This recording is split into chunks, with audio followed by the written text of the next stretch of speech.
But when you first got that car, it was purple. That thing was a mess. It was purple. You could see through the floor. You could see all the way through it, and open the door would fall off the hinge. I mean, it was a really.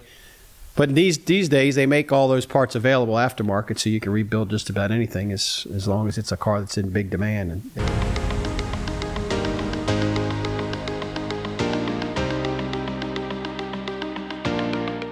Bob Carr here with another episode of the Bob Carr Show. In the studio today, Mr. Mike Pecilunas.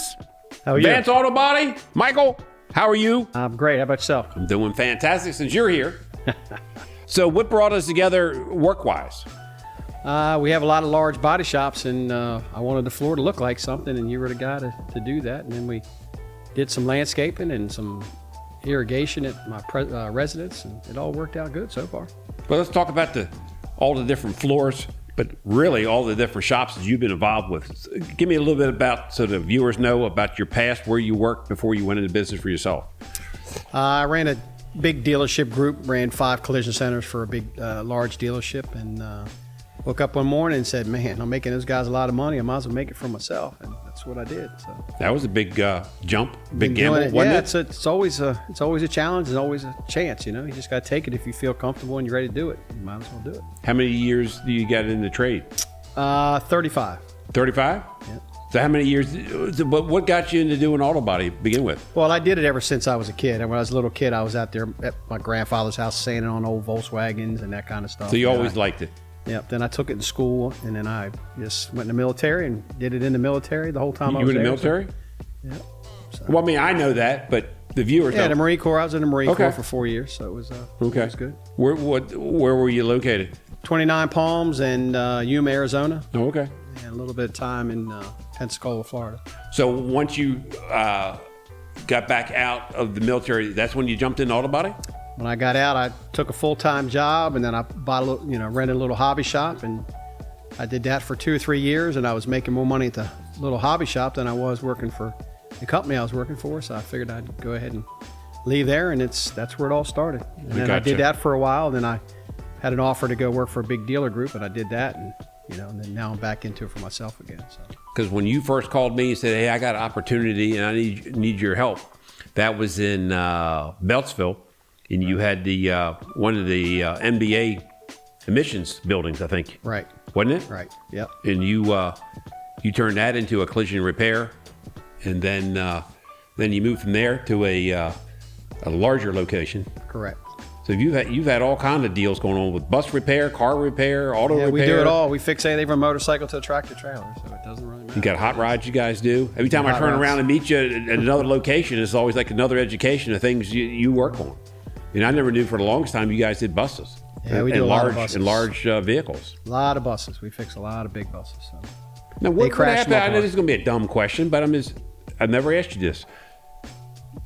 Why do buses, and I guess it's going to be a dumb question, maybe, but why do buses end up in accidents? I would figure they have professional chauffeurs on them driving them. But people run into the side of them. People, when they come out of the pump areas where they get fuel, they hit the concrete barriers, and that pressure up against the side of that just destroys it. And so that's an art form to restore them. Yeah, we just replace the panels mostly. You can't fix them. They're like long panels, and you got to just cut it off and put a new panel. But I don't think that many people do that kind of work, do they? No, there's a handful out there, but there's a lot of bus accidents. Really? Cars running into them, a driver getting out of the bus and leaving it in gear, and it rolls down. I mean, a lot of cars, a lot of old cars that are just, you would think nobody would do anything with it. So give me an example of an old car that you bought back on the trailer. That came back, and you look through inside of it, and you look down through the floor, and you can see the grass growing underneath of it, those kind of cars. And now it's a car that very, very well looked at, and people are very interested in it. So it's a... So do you ever buy cars like that and fix them and then resell them? Yes. I haven't sold any yet, but I have a lot of them. So do you? Eventually I will. Do you ever get asked though for somebody that maybe had a car when they were, their first car when they were 16 and now they're 60 and they want it rebuilt? Yep. We go find a car for them. We'll help them do that, whatever they need to, I would think that'd be a pretty good sized market and a very profitable market. It is. But it's so hard to build these cars these days, and people don't realize the cost. The old days you can go get a paint job for, $1,000, $2,000. The old Mako type of shops. Yeah, or just even an independent shop or somebody somewhere say, hey, I'll paint it for $2,000. But today it the material costs that much, so it's I gotcha. 4 times that nowadays. But do you get a lot of people come to you and say your price is too high? A lot of people. Do they? A lot of people. Say that to you? Well, yeah, because if you don't measure apples to apples, that's what's going to happen. Yeah. You know? Same thing in our industry. Right. So you never, if you can present yourself the right way and you can teach them to understand and you can give them plenty of opportunity to, go on the internet and see. And, these shows that are out now that are on these restoration shows and they show $200,000, $300,000, $400,000 to build these cars, people are saying, wow, that's a lot of money. Somebody paid that, but it's all of what you want and what you're willing to pay for. So a lot of times someone will come into your shop and you have to educate them on what's all going behind the scenes to get that car back. Absolutely. So Mike, tell me about the Chevelle you're working on currently. Yeah, it's a 1966 SS Chevelle. Is that going to be mine?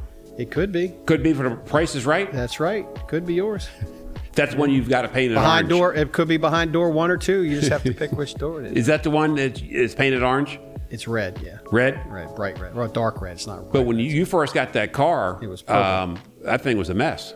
It was purple. You could see through the floor. You could see all the way through it, and open the door, and the door would fall off the hinge. I mean, it was a really. But these days they make all those parts available aftermarket, so you can rebuild just about anything as long as it's a car that's in big demand. And they make all the parts to refinish those or rebuild those. Oh, you can buy all the hinges and everything you need. Buy all everything, the chrome, all the way down to the carpet, to the seat, to the chrome on the seat, to the console. And it looks all original. Looks all original. I didn't know that. Yeah. So, Mike, when you contacted us about helping you with the floors, did we achieve what you wanted? Absolutely. It came in. It was pretty amazing to watch how you guys went from scratch to a shiny floor. It really. And are they easy to maintain for you guys? Easy to maintain. I really haven't had much damage to them. I mean, we put a pretty hard test on them, and there's a couple spots that when you're putting that much weight on them and moving things that aren't on wheels, it could do some damage, but. The guys like it. It cleans up nice, Mike, thanks for coming in today. I know you're busy, and I appreciate your time. Anytime. Thank you. This wraps up another episode of the Bob Carr Show. Stay tuned for next week for another episode.